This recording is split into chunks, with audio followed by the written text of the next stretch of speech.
All right, so tonight, thank you for being here. We're going to go to the Book of Lamentations. And in all my years of teaching, I've never taught the Book of Lamentations, and that'll come up a little bit later as to why I think probably I haven't ever done it. And then we started to translate Lamentations back in November, and we finished last month. And so I'm still writing on the introduction, still writing commentary for it, but I've learned so much about Lamentations. Now, the first thing, and I'm going to share my screen, the first thing I want to share is that Lamentations is an elegy about grief and grieving. Now, that's not a eulogy. So here's a eulogy from the Greek prefix eu, meaning good, and logos.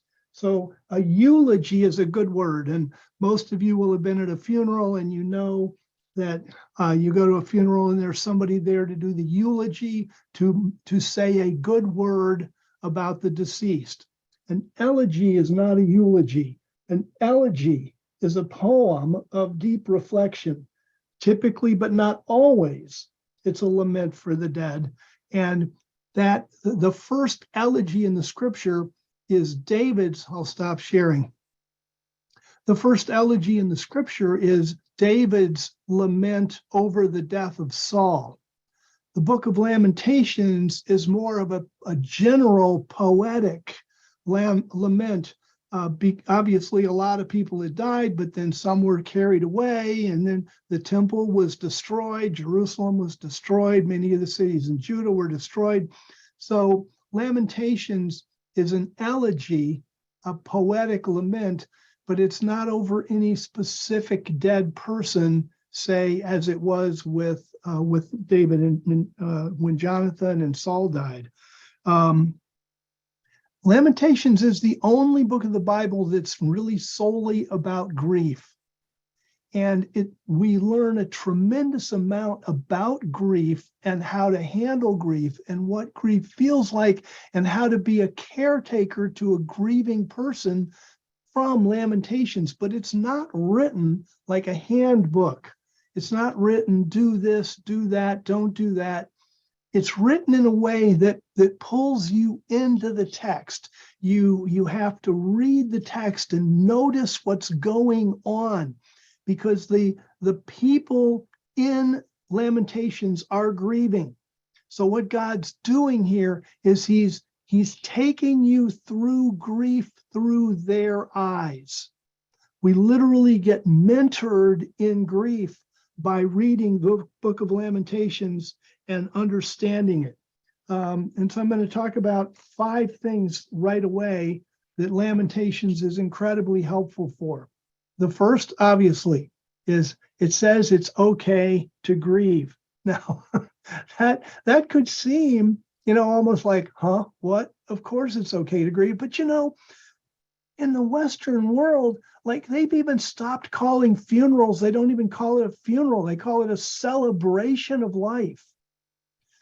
And I've talked to a couple psychologists about this, and it's actually mentally harmful to not recognize and acknowledge the grief that you're going through, because God designed it and it will come out. If you stuff it, then it comes out as headaches, or it comes out as heart palpitations, or it comes out as panic attacks, or however it happens to manifest in somebody's body, or it just can come out as just plain old, hard-heartedness. You all have met people that are they're cold-hearted. They're just cold. They don't seem to have any human kindness. And we wonder, did they stuff grief and hard feelings? It's sometimes, so one of the first things we learn from Lamentations is it's not only okay to grieve, it's emotionally healthy to grieve. And again, in our Western society, so many times, I've been to so many funerals in my life where, say, you'll have a widower or a widow, usually a widow, sometimes a widower, or parents if a child has died. And, usually the women are the ones that are weeping. And, if I come near, then they dry their eyes and they look down, they're like, I'm sorry. It's like, good gravy, your kid just died. You're sorry because you're crying? Our world does not process grief well. and it hurts us as a society. It makes us more cold-hearted. And I was thinking about, how does this happen? And I thought about all the TV shows and movies we see where somebody loses a family member or a good friend or that kind of thing, but the show must go on. So somehow or other, with a pat on the back, and I'm really sorry that happened, and the next thing you know, it's like it didn't happen. But that's just not real life. And sometimes we can get so formed by the things we look at constantly that we're not honest. And being honest about grief is hugely emotionally healthy. So one of the first lessons I learned from Lamentations was, it is okay to grieve.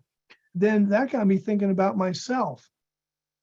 And why have I been a Christian teacher for 53 years and never taught Lamentations? And I think, number one, I didn't see the importance of it. I'd read it a couple times and I think it probably was a reflection of my cold-heartedness. I read it through a couple times and it didn't do anything for me. I didn't get it. I didn't get the book. I didn't get what it was doing. And I've got to give credit to all the various people I've talked to and the commentaries I've read that have helped me understand some of the depth of it. But I think that in my earlier years, I wasn't in an emotional place to process grief to where I could really read it and see what was there. And so I hope that my emotional growth will be communicated a little more in this teaching to help others get through this. And the next thing, that was the first thing, it's okay to grieve. The next thing is that Lamentations tells us what it's like to experience grief, but not in a handbook sense, a textbook sense, like this is what happens with grief. Instead, it puts you in the person of the observer. You become daughter Zion, you become Jeremiah, and you go through their grief with them and you experience what they're experiencing. And as they're experiencing it, and you go, oh, that's what grief is like. And you've got to be ready for that. That was really cool. And one of the things that definitely shows up, we'll be going over this a little later in much more detail, is grief comes in waves. And if any of you have grieved seriously, when my son was shot in Afghanistan, and we go through this, you're just basically crying, and then it's like you're fine, and you're like, I think I may be over this. And then you're crying again. And you see that in Lamentations, the tears come up and then they dry up, and then they come up and then they dry up. Or, the daughter Zion is mad at God, and then she's kind of dealing with that. And then she's mad at God again, and then she's kind of dealing with that. And then she's mad at God again, and you see you actually see the grief waves. If you're paying attention to what is in the book, you see the waves of different things coming and going, and we'll look at that.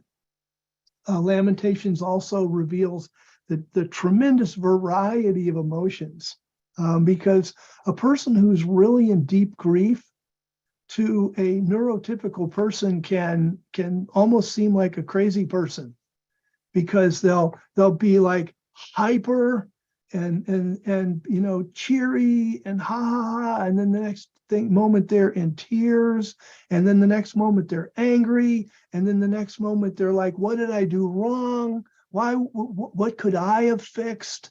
And so there's this whole range of emotion. And in Lamentations, you see this. You see both Jeremiah and grieving daughter Zion or daughter Judah, she's called different things.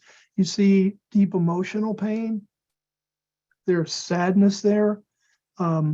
We see anger there, which, by the way, is often expressed in hyperbolic language about how angry the person is or how angry God is. And then there's blame there, because it's kind of old man nature-ish, I guess, that things went wrong, somebody's at fault, something did something wrong. So you see blame God, blame others, blame yourself. That all shows up in Lamentations. And if you're a caretaker dealing with people in deep grief, you'll see that. A lot of times they'll blame themselves, they blame God, sometimes they blame others, depending on what the situation is. You certainly see that in Lamentations, as well as there are glimmers, only a few, but there are glimmers of hope where all of a sudden you're reading along and it's like the cheerful person comes out. And there's a couple verses about hope. And then there's some verses about hopelessness where Jeremiah says, this is the end. It's over. It's done. The end. We would say I'm toast, and you just think, man, there's just hopelessness. But again, if you've ever been in with somebody who's in deep grief, they can go there and nothing will ever be right again. And they kind of go into this hopeless mode. And we see that in Lamentations. Another thing, while we're talking about people experiencing the grief, that you see repeated in Lamentations 1, 2, 3, 4, at least 5 times, is that the person complains, God should help me simply because I'm so miserable. Lamentations 1:9 is one of these. Let's take a look at it. Let's see. Is that right? Is it 1:9? Yeah. It says, and it is 1:9 closes out, oh Yahweh, see my affliction, for my enemy is triumphant. And you'll see this kind of thing repeated, like, Yahweh, look at how miserable I am, how destitute I am. You should help me because of this. And that is something that people that are in deep grief express. God, why is it that you don't see how terrible my life is and come down here and fix things? And then we know that as you're a caregiver, you've got to be very dispassionate about that, very, very loving, very kind, very gentle. It's something that comes up, but that God doesn't just come down and help people because they're miserable. But we can want him to. It's natural to want him to. It's like, God, I'm so miserable. Come down here and fix me. And that shows up a number of times in Lamentations. Another thing that and we'll see this. Does this come up? Yeah. This would be point number 4. Lamentations doesn't end on an up note. It took me a while to see this. I'd read Lamentations a number of times in studying and translating it before we got to the point that I was like, well, wait a minute, where's the happy ending? And it kind of hit me. It actually hit me in my bed one night when I was thinking about Lamentations and how it was working. And I just kind of almost sat up in bed like, wait a minute, there's no happy ending. What happened to the happy ending? And if you read Lamentations 4, there's only 5 chapters in Lamentations. And if you read Lamentations 4, when you close out Lamentations 4, it looks like it's going to make a turn. It looks like you're getting already like Lamentations 5 is going to be sort of happy. And all of a sudden you're right back into it. And it's just horrid. And it hit me one night as I was in bed. I was like, dang, there's no happy ending. And then I started thinking about grief. Like when Jacob learned that Joseph, or thought he learned that Joseph had been killed by a wild animal, he said, I will go down to the grave mourning my son Joseph. And for some people, they do. For some people, the hurt and the grief just continues. There's an unhealthy continuing that caregivers have to learn to help people through. But, when you lose somebody who's really near and dear to you, and you go through a tremendous tragedy, the memory of that may go on for the rest of your life. We don't have to hope for a time when I won't remember that person anymore. I'm just going to be super happy all the time. That's a fairy tale. And I think Lamentation models that for us, that as caregivers, we have to be ready to help people deal with grief. Now, what we learn from the book of like Ezra and Nehemiah is that Judah eventually did move on, after 70 years of captivity, and the people came back. But the Babylonian captivity was so horrible. 586 BC was when the temple was burned, and they're talking about that stuff in the New Testament. Half a century later, they're still talking about the Babylonian captivity. So there's a very real sense in which those grief memories don't really go away. And Romans 12:15, just simply says, cry with those who are crying. And if you're a caregiver, one of the things that you've got to be aware of is there's no verse in the Bible that says mourning should last for 90 days or mourning should last for half a year or whatever. To caregivers and us as Christian ministers who help other people and comfort them, what the Bible says to do is cry with those who are crying. That's what we do. We're kind, we're loving, we get down on people's level, we spend time with them, we cry with people that are crying. And the last point I want to make, point number 5, is kind of interesting. This was a Johnny come lately as well. I didn't realize this, it didn't put it together until just a couple of weeks ago, but God never speaks in Lamentations. And I thought, wow, that is really kind of profound, because one of the things that people that are going through grief, they say, why isn't God talking to me? Why isn't God answering my prayer? Why is God so, what's he say in Psalm 22? So far from helping me are the words of my roaring, that kind of thing. So you're screaming out to God and they don't seem to be helpful. And that's a natural thing that caregivers, you and I know as caregivers that God is always there. But sometimes he's just there, behind the scenes, helping in little bitty ways and not helping in the sense that there's this voice from heaven that says everything's going to be okay. So I thought it was very profound that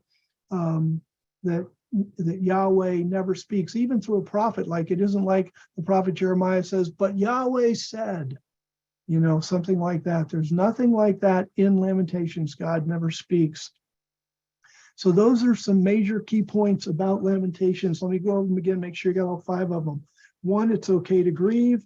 2, Lamentations walks us through the experience of grief by being in through other people's eyes. It reveals to us the great variety of emotions that go along with grief. It does not end in an up note. It doesn't have a positive ending, and God never speaks. Now, the evidence is that the writer in Lamentations is Jeremiah. He's never named, which I think is important, because grieving is not about a person. Grieving is about an experience. Grieving is a human experience. So it's not as important to know that Jeremiah went through this. I think the evidence is overwhelming that the narrator in Lamentations is Jeremiah. I think the people who translated the Septuagint certainly believe that. Conservative Christian scholars through the centuries have believed that. There's overwhelming evidence in my mind that Jeremiah is the narrator. But I also think it's important that Jeremiah is never stated to be the narrator, because, like I said, Lamentations is about the personal experience of grief, not knowing that, oh, you had grief, but rather, wow, this is what you are experiencing, and the person that I'm caregiving to, that's what they're experiencing, or I just had this terrible tragedy and that's what I'm experiencing. And I think that's probably why Jeremiah is not named as the narrator. But there's, like I say, there's good evidence for that. And I've written a lot of that up in the introduction to Lamentations. You should be aware that Lamentations is Hebrew poetry. When you look at the various Bible versions of Lamentations, one of the things that will strike you immediately is like, can't these guys make up their mind what the Hebrew text says? Holy smokes, look at how different the English translations are. And there are reasons for that. When you get into Hebrew poetry, first of all, there is a lot of emotion words used. And emotion words are hard to pin down exactly. They're hard to bring into English because most emotion words in Hebrew will have a range of emotions. So it could be sadness, it could be, just whatever, sadness, depression, all the things that come into that kind of ballpark, or, you think about happiness, joy, hilarity, blah, blah, blah, blah, blah. So people have to make a choice, and people make different choices. Then you have words that mean more than one thing, like the Hebrew word that gets translated cistern in Jeremiah, where Jeremiah is thrown into a cistern, and it talks about that in Lamentations about Jeremiah being in a cistern. But the same word can mean pit, the same word can mean well, and the same word is used for the word for dungeon. So that you read the different translations, some will say dungeon, some will say pit, some will say cistern, and you're like, there's a Hebrew word there. Why can't they figure out what it means? And the answer is because it means all those things. And the various readers, the various scholars who are approaching the text have different ideas of how to move through that. Lamentations is a sort of acrostic.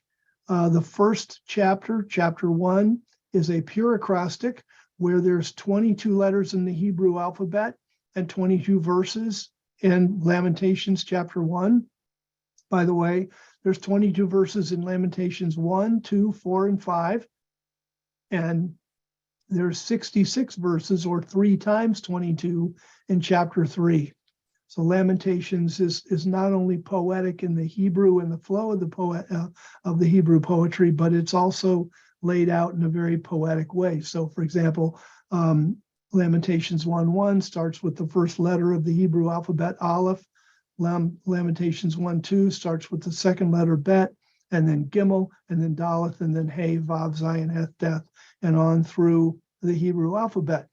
So that's one of the layouts in Lamentations. And the last thing I'll say about Hebrew poetry is, in English poetry, and because you're all listening to me and speak English, I know you know English words. If you're going to make things rhyme, some things you have to cheat a little bit on the meaning of a word.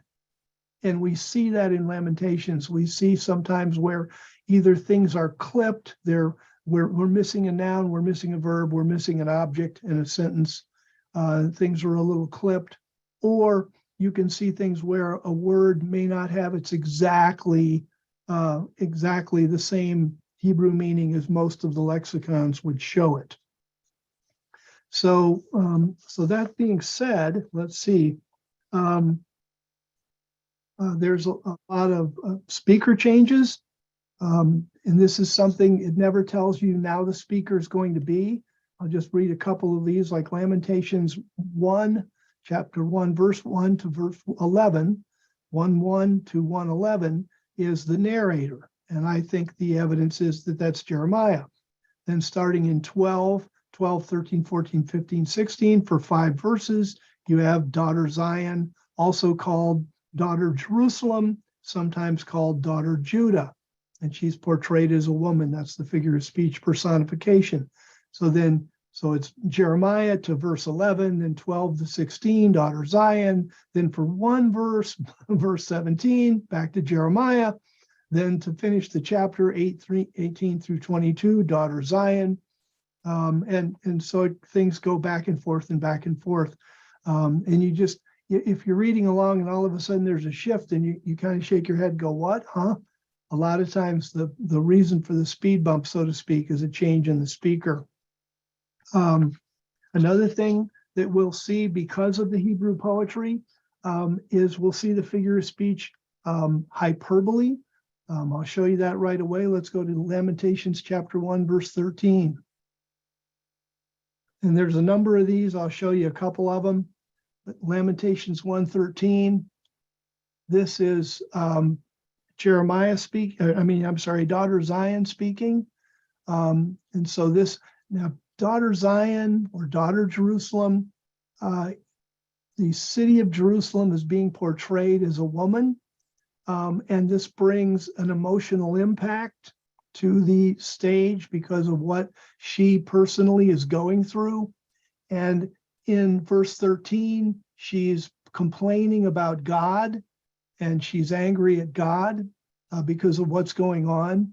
In verse 13, she says, from on high, he has sent fire into my bones and it overcame them. And that's a hyperbole because obviously daughter Zion doesn't have any bones, but the fire in the bones, if you've ever had a bone break or something like that, things that hit your bones or even a bone bruise, it's extremely painful. And so when she says he sent a fire into my bones, obviously Jerusalem had been burned to the ground. And so the bones of the city, if you will, were gone. But also this is an expression of pain that he's going through or she's going through. Let's go to Lamentations chapter 4, verse 19. Now 4:19 is Jeremiah speaking. And he's speaking as one of the people of Judah, because he's changed from I and me language to our and us and we language because of the Babylonians that are coming. And so he says in verse 19 of Lamentations 4, those who chased us were swifter than the eagles of the heavens. And of course, they're not. They're the Babylonian army, and, and they're not swifter than eagles. But if you've got a whole bunch of army men chasing you with swords and spears, and they're going to kill you if they catch you, it can seem like they are swifter than eagles. And so he's speaking with this hyperbole to emphasize the intensity of the emotion and the intensity of the chase. So this is one of the things that you will see scattered throughout Lamentations, is this hyperbolic or exaggerated language where it's exaggerated to make a point. Another thing that's similar to that, related to that, is word pictures, where again, what the author is trying to do, he's trying to get you to feel the emotion that the person is feeling.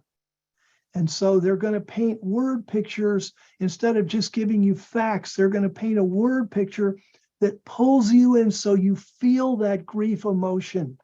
And that's very much what a caretaker goes through. If you're sitting with somebody who's had a tremendous tragedy and they're talking about their feelings and they talk in pictures, I feel like this or something like that, and they pull you into their world. And that's what's happening here in Lamentations. So let's go to Lamentations chapter 1 again. And 2 verses real quick, this time, verse 8 and 9. So verse 8 says, Jerusalem has greatly sinned. Therefore, she has become an unclean thing. And that usually, it refers to something that's Levitically unclean. But all who honored her hold her in contempt because they have seen her nakedness. Also, she herself groans and turns away in shame.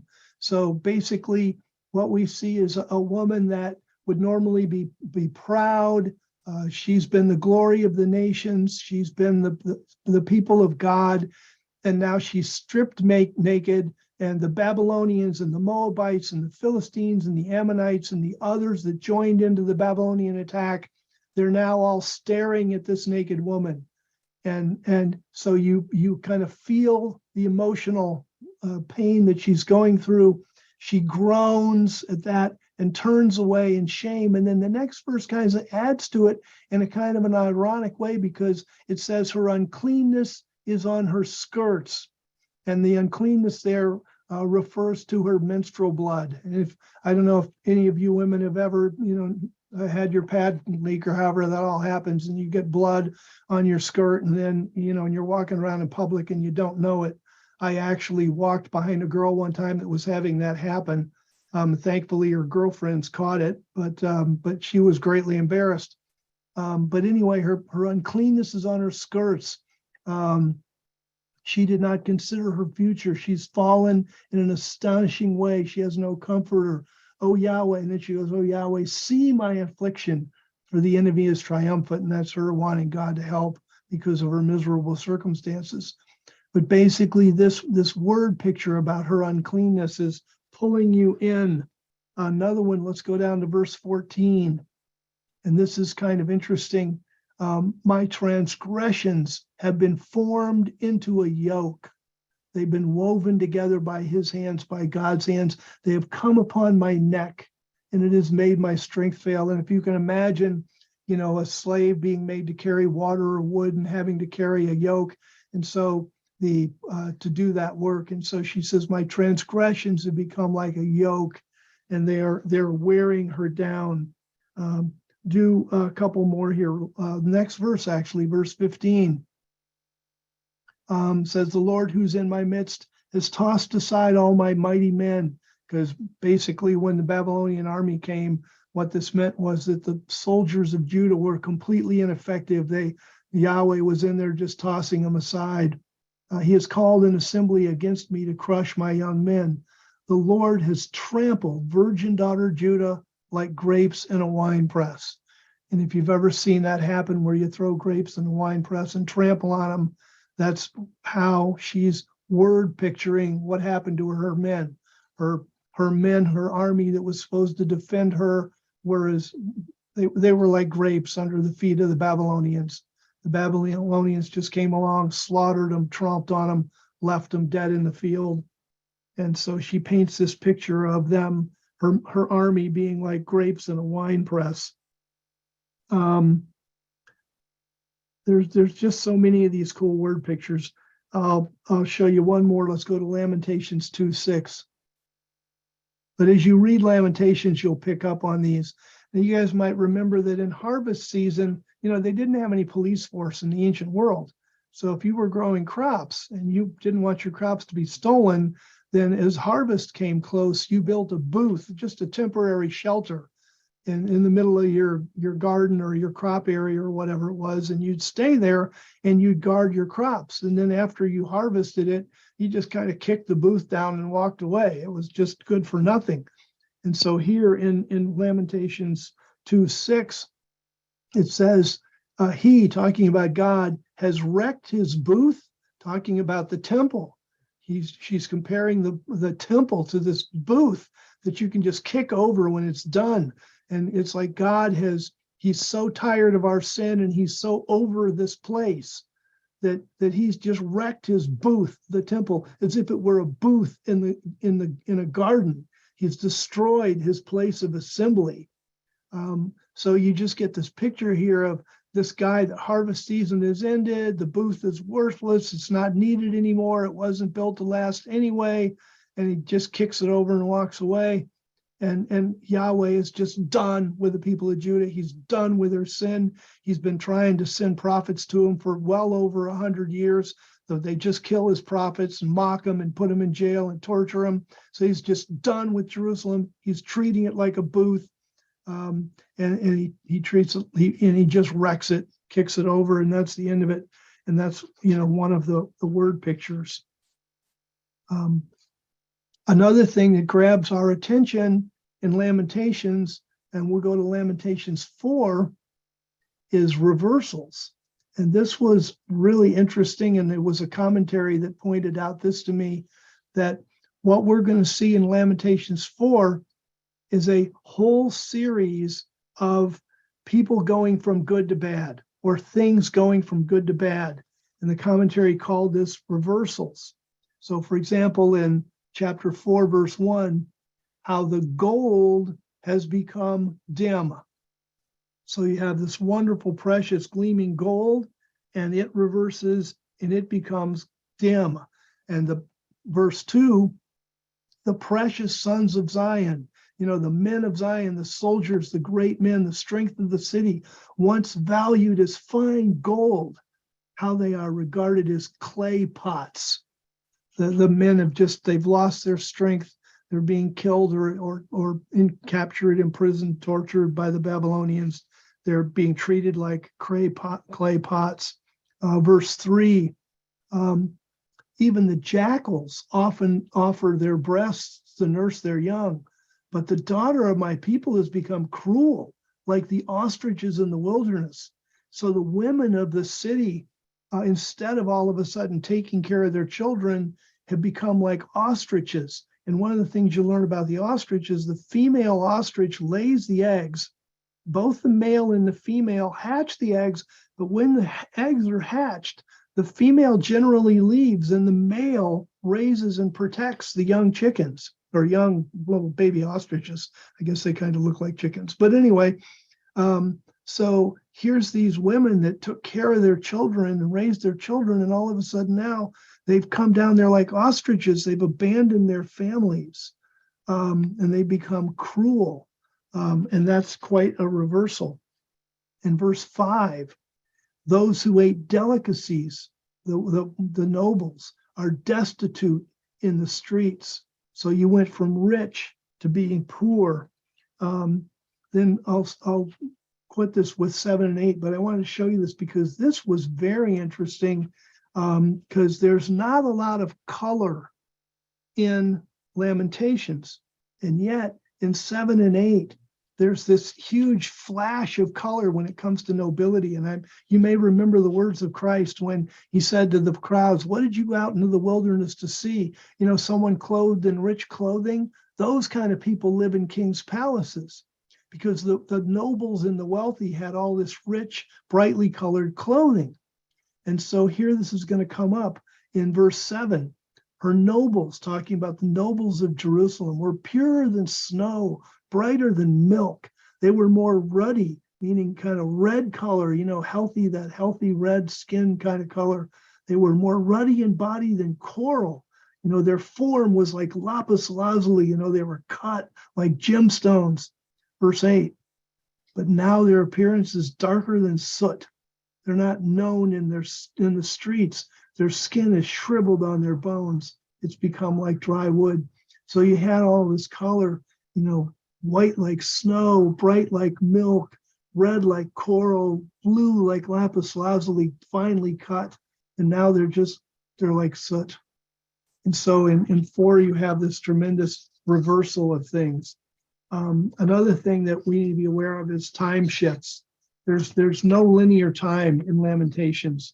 It goes back and forth to before the Babylonian attack, during the Babylonian attack, after the Babylonian attack, and you simply have to pay attention to what's being said as to when the time is. So what I want to do now is I want to show you some of these grief waves in Lamentations, because this really is, if you will, in a sense, the heart of this teaching for a caregiver, is to see how these things can come in waves. And there's good commentary on this if you're looking at the REV commentary on Lamentations 1:2. But if we go to Lamentations chapter 1, verse 2, one of the things that we see is that, and you can imagine this, I mean, the weeping and crying over the death and destruction must have been just horrific. People crying. I mean, this was just an unbelievable disaster for these people. They would have, of course, never experienced anything like this in their life. And so verse 2 says, she weeps, yes, weeps. And the Hebrew repeats the word weeps in 2 different verb forms. She weeps, yes, weeps in the night. Her tears are on her cheeks. And so she's crying here in verse 2, but then she kind of pulls her act together and talks about different things and talks about how mean God is being and stuff like that. And then you get down to verse 16.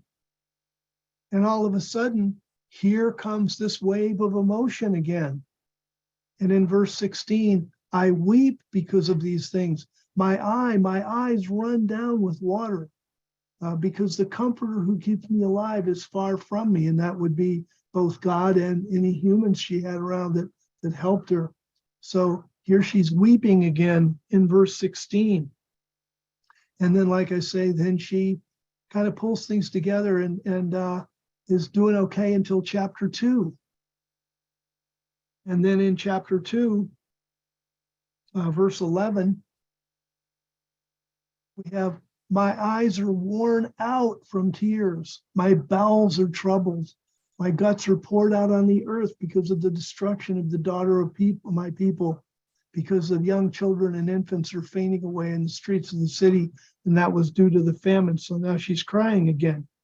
Then she complains about how she's being treated by the enemy and that kind of thing. And then verse 18, and she's back crying again. Their hearts cried out to the Lord, O wall of daughter Zion, Let tears run down like a river day and night. Give yourself no rest. Do not let the tear of your eye cease. And when we talk about Hebrew poetry, in that last phrase, do not let the tear of your eye cease, the word tear is actually daughter. And the same way that a crying woman, if she gave birth to a child, this woman gives birth to a child, well, your eyes give birth to tears. And so the tears are called the daughter of the eye. It's a beautiful poetic figure here. And she's back crying again, and we certainly understand it. Then if we want to go forward to chapter 3, verse 48. Go down to chapter 3, and in verse 48, my eyes run down with streams of water because of the destruction of the daughter of my people. Verse 49, my eyes flow down unceasingly without stopping. And so again, you have this crying. So this is one of the things we see in people that go through tragedy is, they'll be in tears and then they'll kind of get out of it. Then they'll be in tears and then they'll work through it and focus on something else. And then they'll be in tears again. And this is what Lamentations again is doing for us, is it's modeling this. And it's say, hey, this is normal behavior. This is okay. You don't go to somebody and say, well, stop crying. You quit crying a half an hour ago. What's wrong now? That we understand this and we can get on that same page. Another thing that comes up again and again and again is she's upset about the way she's being treated by her enemies, that her enemies laugh and they mock. Let's go back to Lamentations chapter 1. And in Lamentations chapter 1, verse 7, it says, it closes out, it says, when her people fell into the hand of the adversary and no one helped her, her adversaries saw her, they laughed at her downfall. So, here's the enemy laughing. I'll look down again, how we go down to verse 21. And in verse 21, they have heard my groaning, but there's none to comfort me. All my enemies heard of my trouble. They are glad that you have done it. So she's complaining, and I get it. The Babylonians were like, yay, we won. So the enemy here is laughing, mocking. They're having a good time. They're glad. Look at chapter 2, verse 15.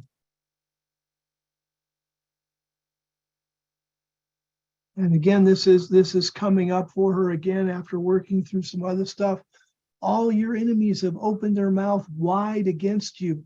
They hiss and gnash their teeth.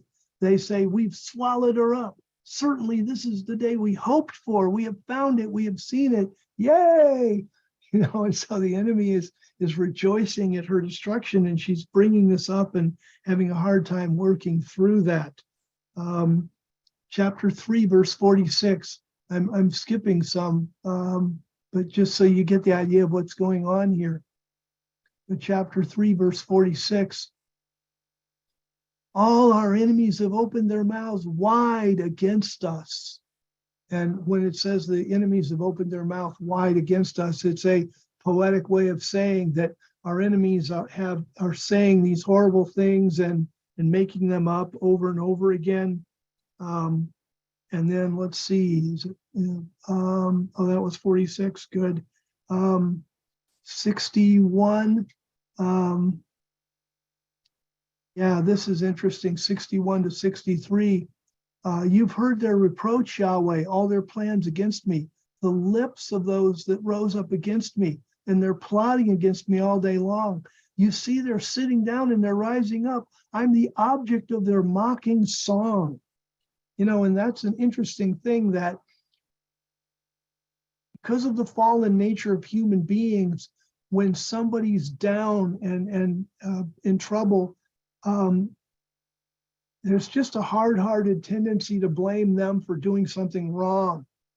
And the enemies would make up songs and sayings, about people and the problems they had. This is not restricted here to Lamentations. Take a look with me, if you will, at Job, chapter 30.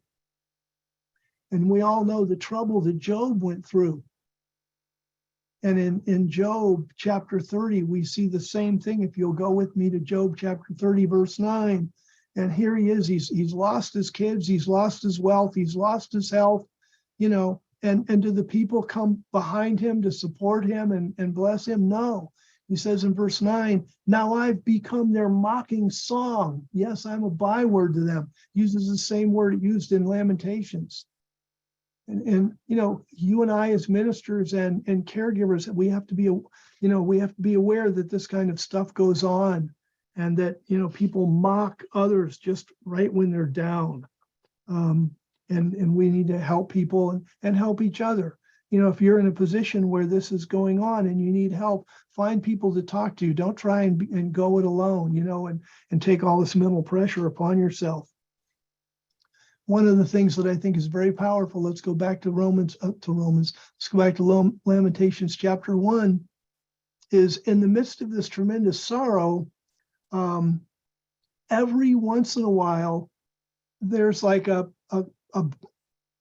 kind of a breakthrough of clarity where she recognizes that her sin brought this upon her. So if we look at Lamentations chapter 1, verse 5, it says, her adversaries have become her masters. Her enemies are at ease, for Yahweh has caused her to grieve because of the multitude of her transgressions. What was the cause of this? She could say it was my doing, it was my mistake. Now she's going to go right back into being mad at God. But it's kind of funny how this surfaces. It's like a drowning person. When they're under the water, they're all mad at God. And then they pop above the surface and take a breath of fresh air and go, oh, this is my fault. I wasn't wearing a life preserver. Then they're under the water again and mad at God. And that's kind of what's going on here. So she recognizes this in verse 5. And then in verse 8, Jerusalem has greatly sinned. Therefore, she has become an unclean thing. And then she pops on, the surface. She's mad at God again. Then in verse 20, she says, let's see, is it verse 20? Yeah. And then I like to see Yahweh, how I'm in distress. She wants Yahweh to look. Did I say Lamentations 1:20? Where are you? I should. Oh, yeah. Okay, there it is. For I have rebelled. Yes, rebelled. So she says, I'm in distress. My bowels are troubled, for I have rebelled. Yes, rebelled. Let's go to chapter 3, please. And I'm skipping some of these for time constraints, but as you read through, you'll see how this pops up over and over again. In chapter 3, verse 40, remember there's 66 verses in Lamentations 3. Verse 40, let us search out and examine our ways and return to Yahweh. Let us lift up our hearts in addition to our hands to God in the heavens. We have transgressed and have rebelled. You have not forgotten. And that's really true. That's exactly what happened. They rebelled. And then this goes on, chapter 4, verse 6, verse 13, chapter 5, verse 16, and that kind of thing. Another thing that pops up is the famine that she was going through. So if we go to Lamentations chapter 1 and verse 11, and it says, all her people groan while they search for bread. And so there's this horrific famine because Babylon has surrounded the city. And so the people in the city are starving to death. And there's a lot about that. But again, it doesn't just come up one time and then it's dealt with. It comes up over and over again, 111, 119, 211, 220, 4, 3, and 4, that kind of thing. Let's go to chapter 1, verse 19. It says, my priests and my elders slowly died in the city while they were searching for food for themselves. Then let's see, let's go to chapter 4, 3 and 4.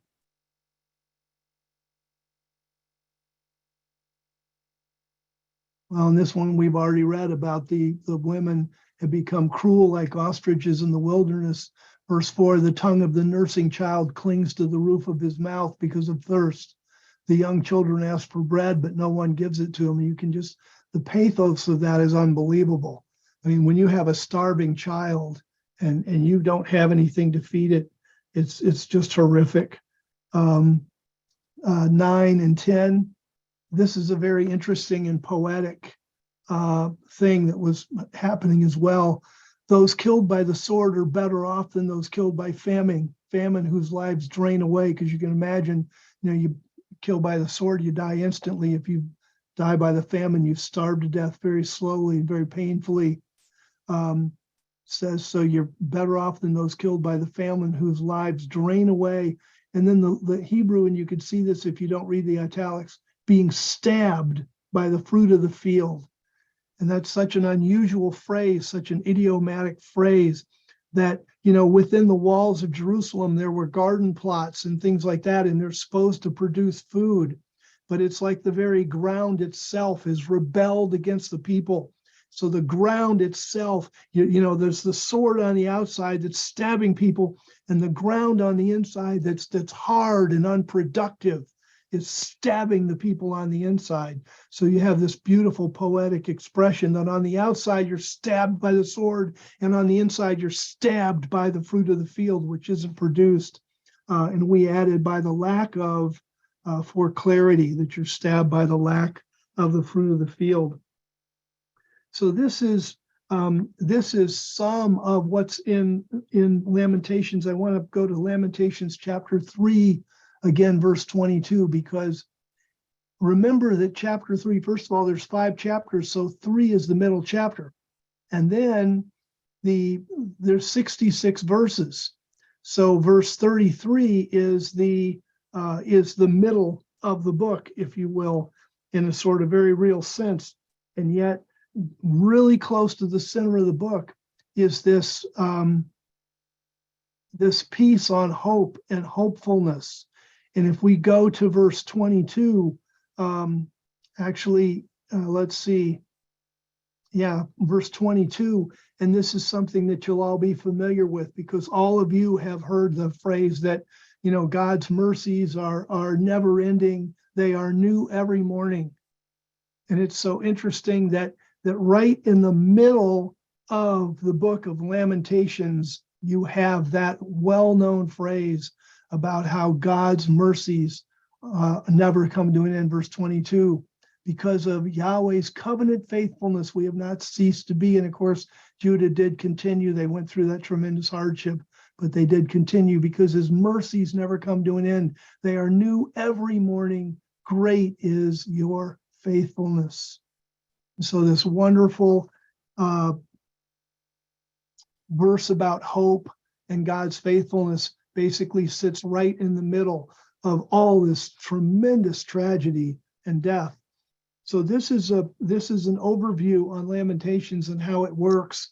And we're doing a lot of work on the commentary on Lamentations to help people read it and understand it. But if you kind of take this as a kind of an introduction and go back and read Lamentations for yourself, I think you'll be completely blessed at how much you get out of it. I'm reading it several times a day now just to continue, to my understanding of it, so I can write really good commentary. But anyway, I really appreciate you guys being here for this. It's been a real privilege for me to teach this.